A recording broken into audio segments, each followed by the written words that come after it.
So if you're watching this video, you're likely pursuing holiness. Good for you. We all ought to be pursuing holiness, but if you're watching this video, you may also be in that pursuit of holiness, probably like most of us, struggling with some sinful habits and really working to combat those. The fact that you are watching this video may be that you're trying to fight those sinful habits to pursue holiness. And props to you for doing that. First and foremost, that's so important that we acknowledge those sinful habits in our life and work to combat those, because if we don't work to combat those, they just become more and more ingrained as habits in our life that block us from the pursuit of holiness. So today, I want to give a few tips that have been helpful for me in my experience of pursuing holiness and working to break sinful habits. I guess I want to start by saying that a lot of what I'm going to talk about is similar to, I think that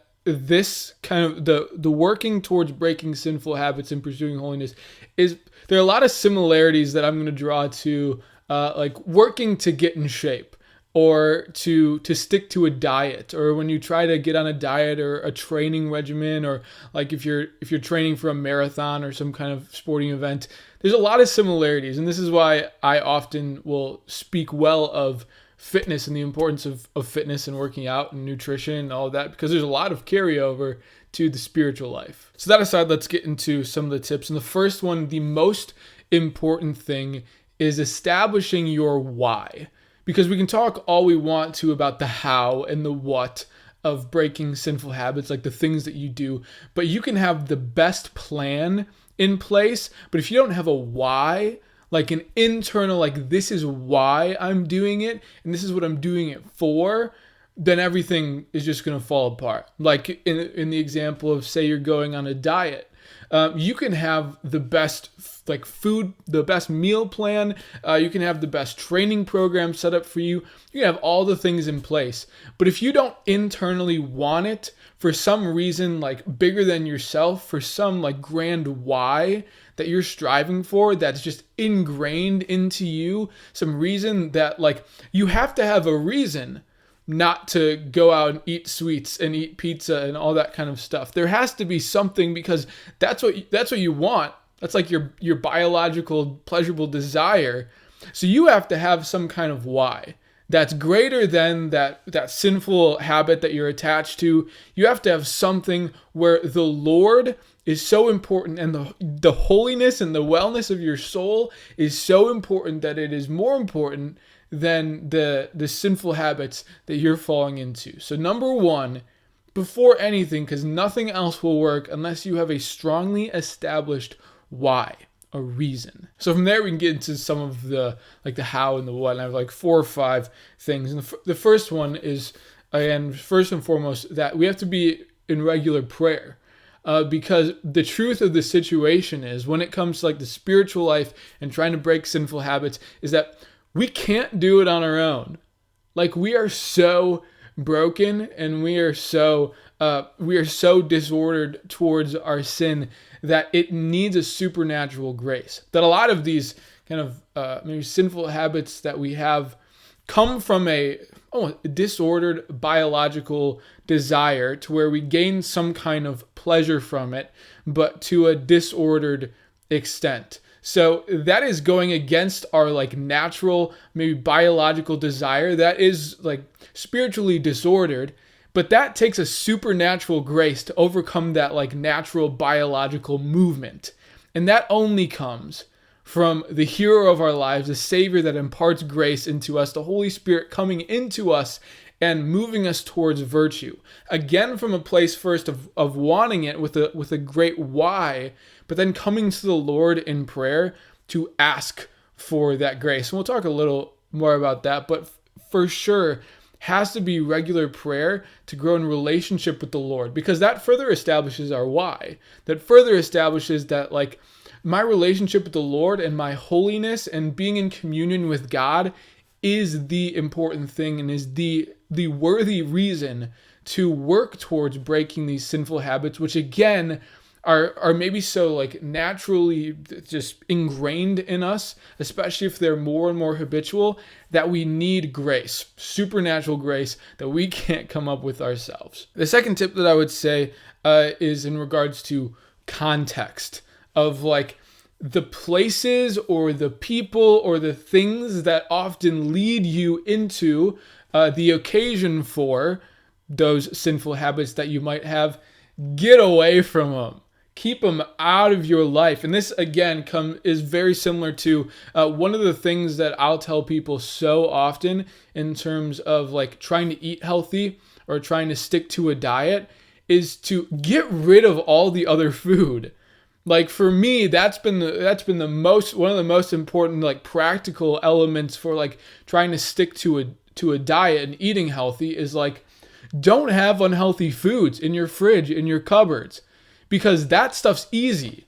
Like the prepackaged sweets. Like if I'm looking in my fridge and I have the option to eat like healthy foods that I might have to prepare a little bit, or like something not healthy that I can just grab and eat and that's going to taste much better and it's going to provide me a lot more pleasure, what am I going to pick? Obviously the one that's easy. Obviously the one that maybe gives me some more instant gratification, instant pleasure. But if I don't have those things like in my fridge, in my cupboard, then I have to like go out and I have to try really hard to go and break my diet. So it's almost easier for me to stick to that diet that I'm trying to work towards. It's a very similar situation with the context for which we attempt to break sinful habits. Like anything that maybe leads you into that sort of habit, or anything that's related to it, anything that causes you to go to a place interiorly or in a context or circumstance exteriorly when you're around other people in a certain place, don't go there, or get rid of certain things in your life that lead you towards that sinful habit. Another tip I would say is accountability to some extent. To have someone or a group of people to know that you are working towards breaking this habit. Because again, this is a very similar deal to if you're trying to get in shape or if you're trying to eat healthy or anything like that. If you have like an accountability partner, if you have this is mostly what personal trainers are for. Like most personal trainers, like any old Joe Schmo, can look online and figure out the X's and O's of trying to get in shape and to try to find a diet. There's billions of workout programs online and like meal plans and stuff.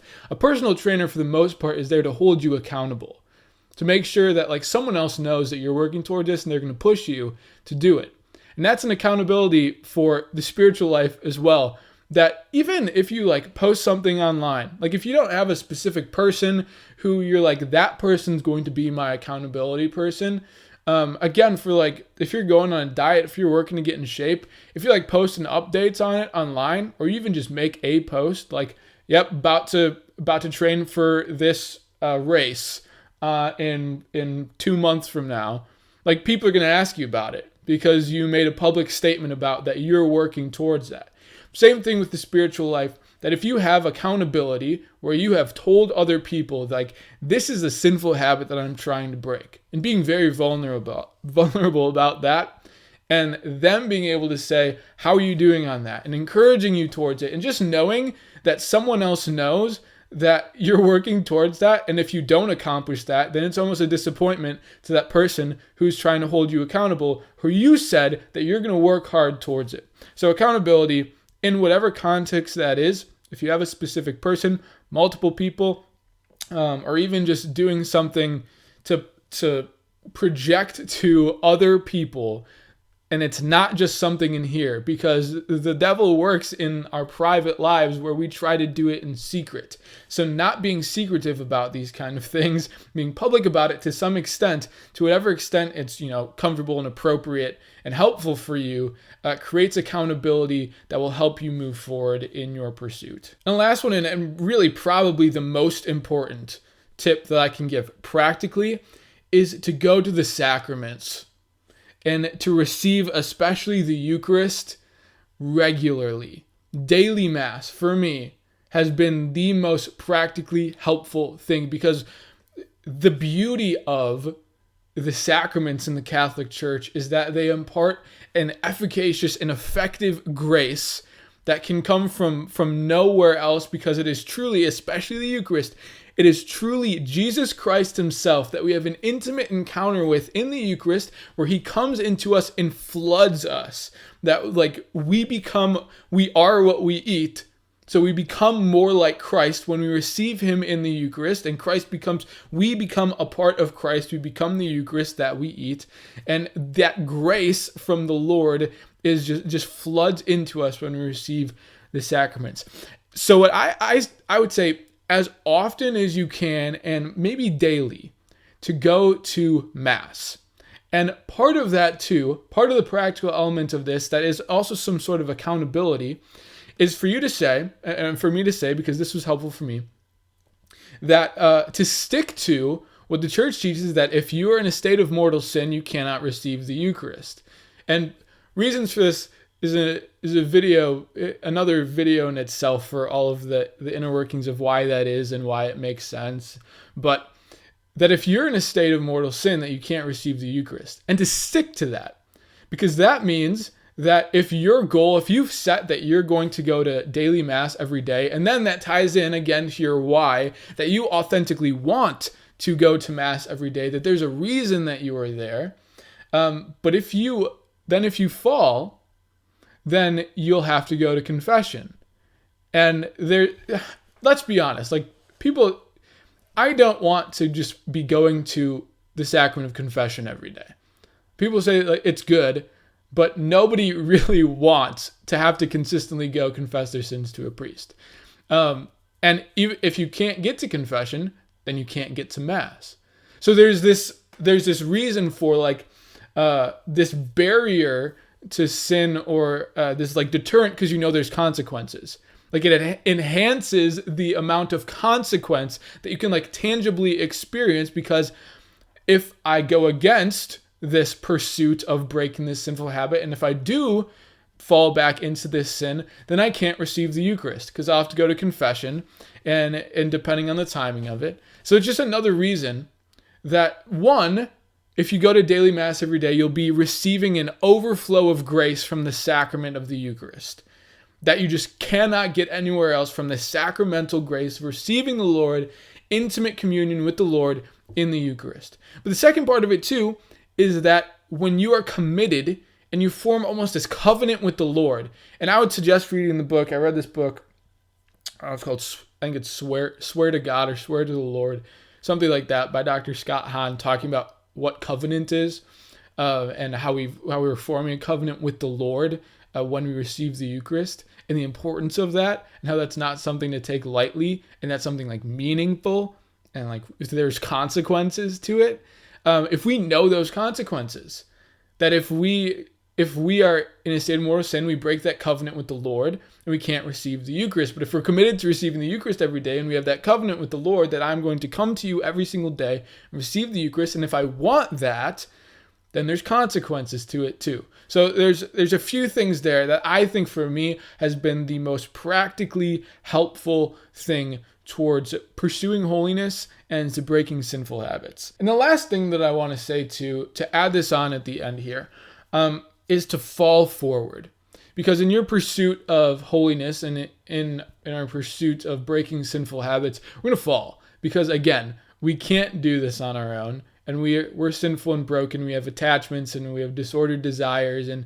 And at one time or another, we're going to fall. And maybe some of us more often than others. But in that pursuit, and when that happens, or if that happens along the journey, it's not like we go back to step one. And I want to give this imagery again of, say you're training for a marathon, and you're like 3 weeks in, and you've started to make some progress, and you've got some momentum. You started like really just like literally step one, like ran a mile. That's as much as you could do. But by week 3, you're at like 3 or 4, maybe even 5 miles, and you can do that now because you've been training for it consistently.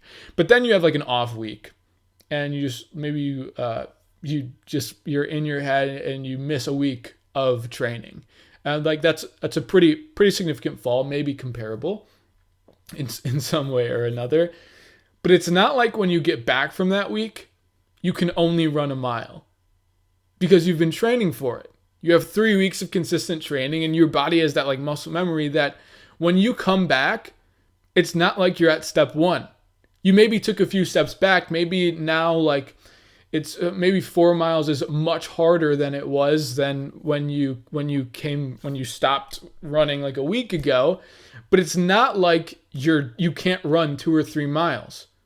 Because you've had that muscle memory, you have that momentum, and that momentum drifts backwards a lot more slowly than we may think it does. And that is so important, and I think is so important for me and hopefully for you to hear that when you fall in your spiritual practices, you have to fall forward and you have to keep going because we build a spiritual momentum. And when we can, it has to be consistent, it has to be tenacious, that you have to get back up and keep going. Because you don't fall back to step one. You don't fall back to where you were at the start because you have momentum. You've been working on it. You have grace that's been building up over time, and you still have that. Like you can keep going and you don't fall back to the beginning. You just got to pick yourself back up and go from where you were. Because that's how this works, and that's so important for us because it takes time. It takes so much time. It has to be consistent. It has to be just this tenacity towards pursuing these goals because we're gonna fall.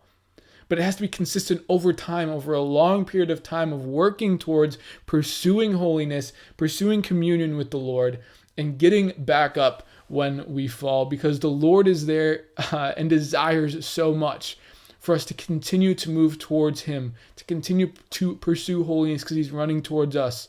And he'll walk with us on the journey if we let him. And I hope that some of these tips are helpful because they've been helpful to me. Because ultimately, this is what we're made for. We're made for holiness.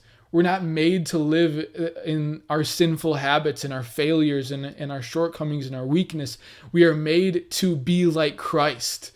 We are made for holiness. We're made for the kingdom of heaven, and we ought to pursue that. And I am with you on the journey, and I hope that you continue to move forward in this pursuit because it's a very worthy pursuit. And I don't quite know how to wrap this video because I've just kind of been rambling. It's a really long video. But if you have other tips, if you have experiential things, leave those in the comments below for other people to help other people out as well if you have those, for sure. I think that's all. Those are my tips.